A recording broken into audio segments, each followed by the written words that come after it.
छोड़ो व्यर्थ की बातें सुननी और सुनानी। आओ बच्चों तुम्हें सुनाऊं अच्छी एक कहानी। सुनो कहानी, सुनो कहानी, सुनो कहानी, आओ सुनो कहानी।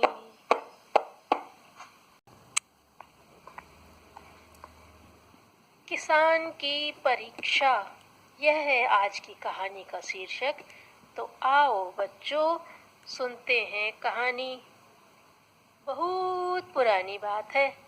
कान्यकुब्ज में एक राजा राज्य करता था। एक बार उसे अपने खजाने की रक्षा करने के लिए कोषाध्यक्ष की जरूरत पड़ी। राजा चाहता था कि कोई ईमानदार और निर्लोभी व्यक्ति ही इस पद पर रखा जाए, पर ऐसे व्यक्ति को ढूंढना सरल तो नहीं था ना। अनेक व्यक्ति राजा द्वारा ली गई परीक्षा में असफल हो चुके थे।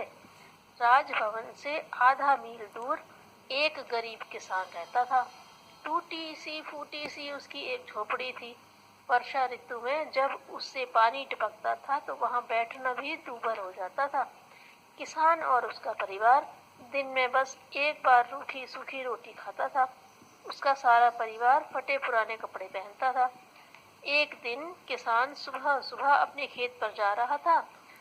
सहसा उसकी निगाह झोपड़ी के द्वार पर पड़ी। उसके पास मिट्टी का एक सुंदर सा घड़ा रखा हुआ था। उसका मुंह कपड़े से बंधा हुआ था। किसान को बड़ी उत्सुकता हुई कि यह क्या है। उसने घड़े को खोलकर देखा। कपड़ा हटाते ही उसकी आंखें चौंधिया गईं। घड़ा तो स्वर्ण मोहरों से भरा था खचाखच और ऐसे जगमगा रहा था। किसान उसे लेकर तुरंत घर में चला गया।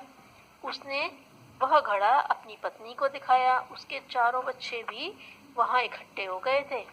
बच्चे सोच रहे थे कि अब तो हमारी सारी गरीबी दूर हो जाएगी। हम भी अच्छे अच्छे कपड़े पहनेंगे और अच्छा अच्छा बढ़िया बढ़िया भोजन खाएंगे। बड़ा बेटा कहने लगा, पिताजी इतने ढेर सारे धन से तो हमारे सभी दुख दूर हो जाएंगे ना। किसान कहने लगा, पुत्र इस धन पर हमारा क्या अधिकार है। इसे तो मैं अभी जाकर राजा के खजाने में जमा करा दूंगा। ध्यान रखो, मुफ्त का धन कभी सुख नहीं देता। वह अपने साथ रोग और शोक पतन लेकर आता है। ईमानदारी और परिश्रम की कमाई ही फूलती और फलती है। किसान की पत्नी बोली, यह तो तुमने बड़ी अच्छी ही बात कही सोची है। चलो हम दोनों अभी चलकर इसे खजाने में जमा करवा के आते हैं। किसान और उसकी पत्नी दोनों राज दरबार में पहुंचे। सोने की मोहरों से भरा घड़ा राजा के सामने रखते हुए बोले, महाराज यह हमें अपनी झोपड़ी के द्वार पर पड़ा हुआ मिला है। राजा ने देखा एक कृषक अपनी पत्नी के साथ उसके सामने खड़ा यह कह रहा है। राजा ने बड़े गौर से उन्हें देखा। दोनों के शरीर पर पैबंद लगे हुए मटमैले कपड़े थे। गरीबी उनकी वेशभूषा से साफ झलक रही थी। राजा बोला, क्या तुम्हें धन की जरूरत नहीं है? पर हम ईमानदारी और परिश्रम से धन कमाएंगे महाराज। इस धन को हम कैसे ले लें? यह तो ना जाने किसका है। दूसरे के धन पर हमारा क्या अधिकार है? इसलिए हम इसे राज्य के खजाने में जमा करने आए हैं। किसान और उसकी पत्नी कह रहे थे। राजा कुछ सोने की मोहरें किसान की पत्नी को देता हुआ बोला, मैं तुम दोनों की इस ईमानदारी से बहुत खुश हूँ। लो यह कुछ इनाम ले लो। राजन यह तो हमारा कर्तव्य है, किसान की पत्नी ने कहा और मोहरें लेने से साफ इनकार कर दिया। किसान भी सिर को हिला हिलाकर नहीं नहीं कह रहा था। अब राजा से न रहा गया। वह अपने सिंहासन से उतरकर दोनों के पास गया।